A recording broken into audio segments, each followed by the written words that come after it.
Nung nakaraan nga ay dumayo pa kami ng Padre Burgos para lang manguha na ring paros. Ay meron din naman pala din sa Makalelon. Hindi nga lang kami marunong manguha. Puro bagala ang yung nakikita namin. Kung hindi pa nga namin isinama itong pinsan namin ay wala kaming makukuha. Yun nga lang at talaga namang kaligkigan nga sila sa pagsisid at yanon lamig ng tubig.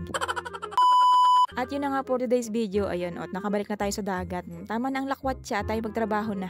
Pero itong video na ito nagawa ko na bago pa ako pumunta ng Laguna. Hindi ko nga lang talaga siya ma-edit, gawa ng busy. Ang sadya ko nga lang pala sa Laguna ay magninang. Pero gumala na nga rin pala muna ako bago ako bumalik ng Quezon. Tapos kinuha ko na rin yung ilang gamit ko na natira doon sa akin dating boarding house. Para sulit ang biyahe at gawa ng laging buwis buhay ako kapag ako'y nabiyahe. Pero yun na nga mabalik tayo, mapunta nga pala kami ngayon sa Bahura at maninisid nga ng paros. Pero ito nga pala i-testing laang namin kung may makukuha kami at gawa nung nakaraan nga ang dami namin nakikita mga bagal ng paros. Pero kahit nga yan ang dami naming bagal na nakikita ay wala man lang kaming makita kahit isa na may laman. Kaya nga naisipan namin na isama itong pinsan namin. Tapos may nakasulubong nga pala kami ditong namimingwit. Ang tawag nga pala sa klase ng panguhuli ng isda niya ay pahila ata ang tawag namin dyan o hila-hila o parang pasabit. Basta kayo nang bahala kung anong tawag nyo dyan kung saan kayo komportable. Pero yun na nga ang style ng pamimingwit niya ay hinihila-hila niya yung pain habang tumatakbo yung bangka. Maandar pala. Imagine ko tuloy tumakbo yung bangka na may paa. Bukod nga sa malamig na talaga ang panahon ngayon ay masama rin ang panahon. Kaya naman ay medyo makulimlim nga at parang uulan pa. At medyo malabo nga rin pala ang tubig pero sabi nga nila ay malinaw naman daw yan sa ilalim. At yun na nga hindi pa nga man lang nakakatubog si Negro sa tubig ay nilalamig na agad. Ako nga pala ay tamang taga-video na lang sa kanila at kakariban nga lang ng aking buhok ay sayang naman. Kung atubog ko lang din sa dagat pero kahit pawari ko hindi ribandid ang aking buhok ay hindi ako maglalangoy at yanong lamig. Nga pala si Papa ay aalis muna at bibili ng mga gamitin sa bahay. Grocery baga. At si Negro nga pala ay kakain daw muna bago manisid. May dala nga pala siyang inihaw na tagutungan. Ito nga palang inihaw na ito ay kagabi pa at nakalimutan na nga lang ulamin. Kaya naman yung mantika nga ay nagbuo-buo na. Kapag nga pala ganari ang ulam namin ay talagang pinupuntarya namin dito ay atay. Yan kasi ang masarap dyan at saka mas masarap sana ito kung bagong luto. Katapos nga pala niyang kumain ayun nga at maninisid na sila at si Johan ngay abala din at maninisid din daw siya. Wala lang sawa si Johan sa dagat ay magmalamig at magmainit ay laging kasama ni Papa sa dagat. At yun nga pala talaga yung nagpagawa pa ng tapa kay Papa. Yan nga rin pala yung ginamit ko nung nakaraan na nanisid nga rin kami dito. Hiniram ko lang sa kanya. Mukha nga lang pala yung mabigat pero mabigat nga talaga. Makapal kasi yung tabla pero kapag nilapat na nga yan sa tubig ay magaan naman na yan. Pero yung mga ginagamit nga nila Papang tapak ay plastic. Wala lang, share ko lang. Wala nga pala tayong kuha ngayon sa ilalim ng tubig at nakalimutan ko nga i-transfer yung video doon sa aking action cam. Papunta din sa aking cellphone. Na inatamad naman akong bumalik sa bahay at ang layo na inapag-voice overan ko. At saka hindi rin naman talaga kami masyadong kumuha nga sa ilalim ng tubig kasi nga ay medyo malabo, hindi makita. Mababad trip lang kayo sa akin kapag isinama ko pa dito. Sa mga nagtatanong nga po pala kung anong ginagamit ko sa pagbibideo sa ilalim ng tubig, ay ito nga po pala yun. Mura ko nga lang pala itong nabili sa online. Pwede na to sa mga nagsisimula pa lang na ang content ay sa ilalim ng tubig. SJ Cam nga pala ito. Hala, nag-promote na.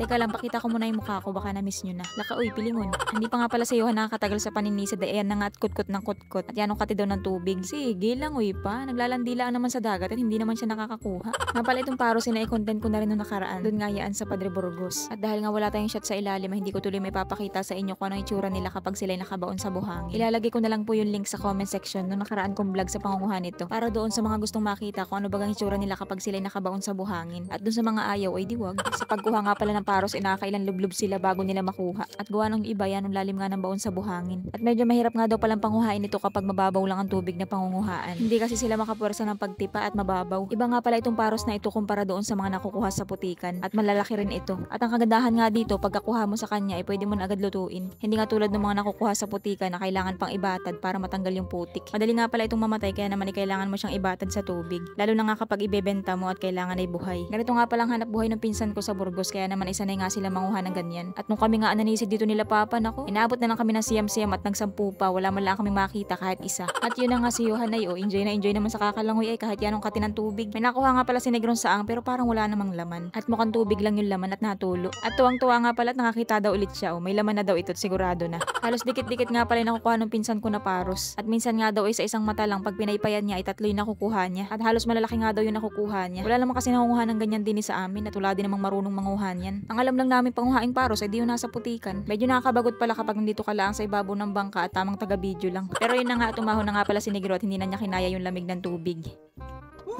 At si Papa naman ay nakabalik na nga at nanisid nga siya ng tuyom at siya din nagugutom na. Pang mabilis ang ulam din sa dagat, tuyom. Pero itong ang klase na pinanguha ni Papa ay dapag kung tawagin din sa amin. Magkakaiba kasi ang klase niyan, iba-iba rin ang tawag namin. Yung tuyom na tinatawag namin ay yung kulay black. So yun, at dahil nga napagod ako sa kakabidyo ay tayo kakain muna. At yun na nga, kain po tayo mga katabudi. Tapos kumain na nga rin pala si Negro at baluktot na nga siya habang kumakain at lamig na lamig. Pero yung pinsan nga namin ay tuloy pa rin sa paninisid at inaganahan at marami nga daw siya nakukuha. Tapos si Papa nga ay sumisid na rin at magpapaturo nga siya kay John Lloyd kung paano daw ba nakikita yun sa buhangin. Napakalawak na nga na nilibutan ni Papa ay wala pa man lang siya makita kahit isa. Proud pa siya na nakakakita naman daw siya ng bagal. Hayaan mo naman yung bagal ay wala naman yung laman. So bali ito na nga pala yung mga nakuha ni John Lloyd bukod pa nga pala yung 10 piraso na ibinigay niya sa akin kanina. Yung ganito nga pala ay naibebenta nila na 170 ang kilo. Pero depende pa rin daw yun pabago-bago ang presyo. Kalimitan nga pala sa ganito ay 10 piraso lang ang 1 kilo. Wala nga pala namimili ng ganito din sa amin at wala din namang marunong yan manguha dito ay. Pero ititesting nga namin doon sa pinagdadatahan ni Papa ng isda. Kung bibilhin kaya naman ipupunta nga kami doon at iiwanan muna namin itong dalawa. So yun na nga at umulan pa ay talagang yan lamig lalo niyan sa paninisid. Dini nga pala kami magbebenta malapit din sa Medjin Luna. Barangay 8 ata ito. Dito si Papa nagdadata ng mga isda niya nahuhuli. Ngayon nga lang pala ako nakapunta dito pero sa bayan mismo ng Jinluna ay lagi na ako nakapunta. Pag kasi kami nanghihibasan na hindi lang kami nananatili sa Makalelon kung saan sa bayan kami nanghihibasan. Minsan sa hibasanan ng Jinluna, minsan lampas pa sa Jinluna. Pero hindi pa naman kami nakarating ng Katanawan sa panghihibasan. Ang pinakamalayong napuntahan namin sa panghihibasan ay dito sa may Bakong sa pinakang unahan pa ng Jinluna. Hindi ko alam kung barangay ba yung Bakong na yun. Hindi ko alam kung anong bayan na yun. Pero dito sa kabila, narating namin ay Padre Burgos sa panghihibasan. So yun na nga, hindi ko na nga pala na-i-video yung pinagbentahan namin at hindi rin naman kasi nabili.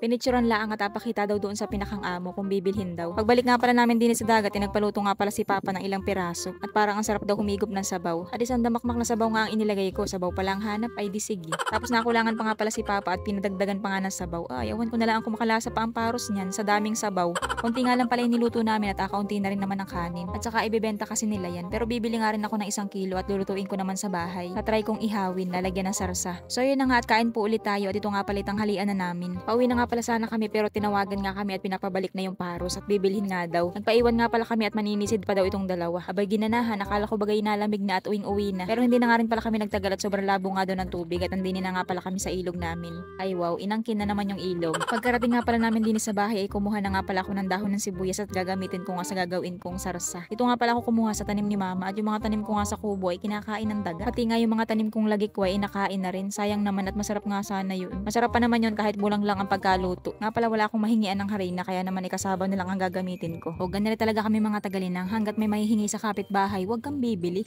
Ay naubusan kasi ng tinda si nanay. Ay malayo naman kami sa bayan, kaya yan na lang, okay na yan. Yan talaga ay madali na naman sa mga lutong way klaro. So yun na nga, shoutout muna kay Pongo TV page. Siya nga pala yung dumayo din sa amin para lang makipagchacha sa akin. Salamat po sa mga followers ko na nag-follow sa kanya. Congrats sa'yo Beshi, ituloy mo lang yan at may kalalagyan ka. Parang ang sama naman pakinggan nun, may kalalagyan. Hindi biro lang, tuloy mo lang po yan. Trip mo yan eh. Hindi, congrats po sa'yo at sana ay ma-monetize ka na rin sa Reels. So yun na nga, shoutout din kay Alona Francisco, Roger Paro, Risa De La Cruz, Michael Libangilista, Jay Lugdat, Kapakners TV, Mendoza Family, sa Team MO5 ng Kok Tai Chung Taiwan, Ron Lee Masod, DRB Kenyones, at sa Paper Revive Service OPC Bulacan Accounting Department. So yun na nga guys, kain po ulit tayo. Pero papapakin ko nga lang pala ito at kakain lang naman namin. Yung unang pagkakaihaw ko nga pala ay diniretso ihaw ko na. Dapat pala pinakuluan ko muna ng kaunti para hindi masyadong makunat. Tapos ito naman pangalawa ay para nasobrahan naman sa kulo at makunat din. Dapat kasi sa ganito ay tama lang ang kulo. Pero sa totoo lang, hindi ko na masyadong malasahan yung paros. Mas nalalasahan ko lang ngayon sauce. Kasi nga nasobrahan sa kulo. Ano ta, ikakanood ng K-drama, napabayaan na yung inaluto.